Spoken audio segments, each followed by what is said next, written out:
Hi friends, welcome back to our channel AL Foodology. வீடியோக்குள்ள போறதுக்கு முன்னாடி மறக்காம நம்ம சேனலை சப்ஸ்கிரைப் பண்ணிட்டு பக்கத்துல இருக்கிற பெல் ஐகானை பிரஸ் பண்ணி ஆல் ஆப்ஷனை செலக்ட் பண்ணிக்கங்க. அப்பதான் நான் போடுற எல்லா வீடியோஸோட நோட்டிஃபிகேஷன் உங்களுக்கு கிடைக்கும். இன்ஸ்டாகிராம்லயும் அப்படியே நம்ம பேஜை ஃபாலோ பண்ணிக்கங்க. இன்னைக்கு நல்ல ஒரு டேஸ்டியான முட்டைக்கோஸ் பொரியல் ரெசிபி தான் செய்ய போறோம். வாங்க எப்படி செய்யறதுன்னு பார்க்கலாம். ஒரு pan வச்சு ஒரு 3 டீஸ்பூன் அளவுக்கு கடலை எண்ணெய் சேர்த்துக்கிறேன். ஆயில் ஹீட் ஆன பிறகு தாளிக்கிறதுக்கு 1 டீஸ்பூன் அளவுக்கு கடலை பருப்பும் கொஞ்சம் கருவேப்பிலையும் சேர்த்து தாளிச்சிக்கலாம்.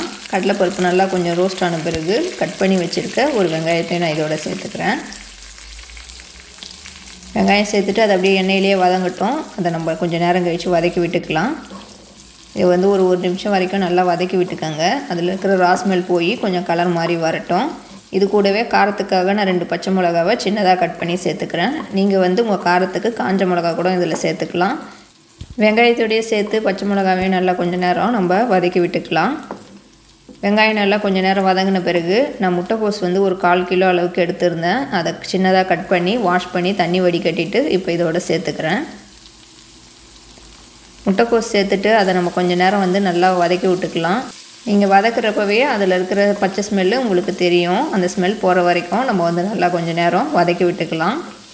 எனவே நம்ம சேனலில் முட்டைக்கோஸ் கேரட் பொரியல் வீடியோ போட்டிருக்கேன். வீடியோ பார்க்காதவங்களுக்காக லிங்க் கொடுக்குறேன், செக் பண்ணி பாருங்கள். இப்போது ஒரு 1/2 டீஸ்பூன் அளவுக்கு மஞ்சள் தூள் சேர்த்துக்கலாம். இதில் நான் வேறு எந்த மசாலாவும் சேர்க்கல, வெறும் மஞ்சள் தூள் மட்டும் தான் சேர்த்துக்கிறேன். மஞ்சள் தூள் சேர்த்துட்டு நல்லா வந்து ஒரு நிமிஷம் வரைக்கும் நல்லா வதக்கி விட்டுக்கோங்க. முட்டைக்கோஸ் கூடையே அதில் இருக்கிற அந்த ராஸ்மெல் போகணும். அது வரைக்கும் லைட்டாக நம்ம மிக்ஸ் பண்ணி விட்டுக்கலாம்.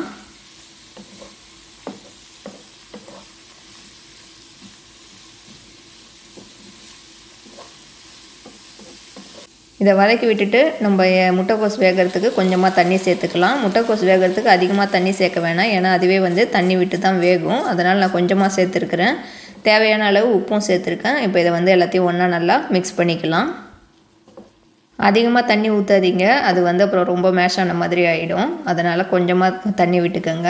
இப்போ இதை வந்து ஒரு மூடி போட்டு மூடி வச்சுக்கலாம். இது வந்து ஒரு 1/2 மணி நேரம் நல்லா குக் ஆகட்டும். அப்படியே விட்டுறக்கூடாது, 1/2 hour. நீங்கள் வந்து இடையில ஓப்பன் பண்ணி மிக்ஸ் பண்ணி விட்டுக்கணும். அப்போ தான் வந்து நல்லா தண்ணி விட்டு நல்லா வேகும். இப்போ நான் ஒரு 1/2 மணி நேரம் கழிச்சு ஓப்பன் பண்ணுறேன். பாருங்கள், முட்டைக்கோஸ் வந்து நல்லா வெந்துருச்சு பாருங்கள். இதை நல்லா வந்து நம்ம மிக்ஸ் பண்ணி விட்டுக்கலாம். ஆனால் இன்னும் கொஞ்சமாக வந்து தண்ணி இருக்குது. அதுக்காக நான் வந்து நல்லா மிக்ஸ் பண்ணி விட்டு ஓப்பன்லேயே வச்சு ஒரு 5 நிமிஷம் வந்து குக் பண்ணிக்கிறேன். இதை லாஸ்ட்டாக வந்து நம்ம குக் பண்ணிவிட்டு ஸ்டவ் வந்து ஆஃப் பண்ணிக்கலாம். ஆஃப் பண்ணிவிட்டு நான் தேங்காய் பூ சேர்த்துக்கிறேன். நீங்கள் தேங்காய் பூ வந்து திருவின தேங்காய் ஒரு 2 டேபிள் ஸ்பூன் அளவுக்கு சேர்த்துக்கோங்க. நான் வந்து டெசிகேட்டட் கோகோனட் தான் சேர்த்துருக்கேன். தேங்காய் பூ சேர்த்துட்டு நல்லா வந்து மிக்ஸ் பண்ணி விட்டுக்கலாம். இந்த முட்டைக்கோஸ் பொரியலுக்கு வந்து தேங்காய் பூ சேர்க்குறப்போ நல்லா டேஸ்டியாக இருக்கும் சாப்பிட்றப்போ. இந்த பொரியல் வந்து சீக்கிரமாக செஞ்சிடலாம், நல்லா ஈஸியாக இருக்கும், நல்லா டேஸ்ட்டாகவும் இருக்கும். எல்லாத்துக்குமே வந்து நம்ம சைட் டிஷ்ஷாக வந்து இதை வச்சு சாப்பிட்லாம். இப்போ நம்ம செஞ்ச முட்டைக்கோஸ் பொரியல் வந்து சூப்பராக வந்து ரெடி ஆகிடுச்சு. இது வந்து நான் உங்களுக்கு இப்போது சர்வ் பண்ணிவிட்டு காட்டுறேன். இது வந்து சாம்பார் சாதம், காரக்குழம்பு, ரசம் எல்லாத்துக்குமே வந்து சைட் டிஷ்ஷாக வந்து சூப்பராக இருக்கும். இப்போ நான் சர்வ் பண்ணியிருக்கேன் பாருங்கள். நல்லா சூப்பராக டேஸ்டியான ஒரு முட்டைக்கோஸ் பொரியல் சூப்பராக வந்து ரெடி ஆகிடுச்சு. இதில் நம்ம கடலைப்பருப்புலாம் வந்து ஃபஸ்ட்டே ரோஸ்ட் பண்ணி சேர்க்கறதுனால தேங்காய் கடலைப்பருப்புலாம் சேர்த்து செய்கிறப்போ நல்லா டேஸ்ட்டாக இருக்கும். இதை நீங்கள் சப்பாத்தியில் வச்சு கூட ரோல் மாதிரி செஞ்சு கூட அப்படியே சாப்பிட்லாம். முட்டைக்கோஸ் பொரியல் ஆல்ரெடி உங்களுக்கு தெரிஞ்சிருக்கும். இது வந்து பிகினர்ஸ்க்கு யூஸ் ஆகும்ன்ட்டு இந்த வீடியோ அப்லோட் பண்ணுறேன். கண்டிப்பாக வந்து செஞ்சு பாருங்கள். செஞ்சு பார்த்துட்டு கமெண்ட் பண்ணுங்கள் எப்படி இருந்துச்சுன்ட்டு.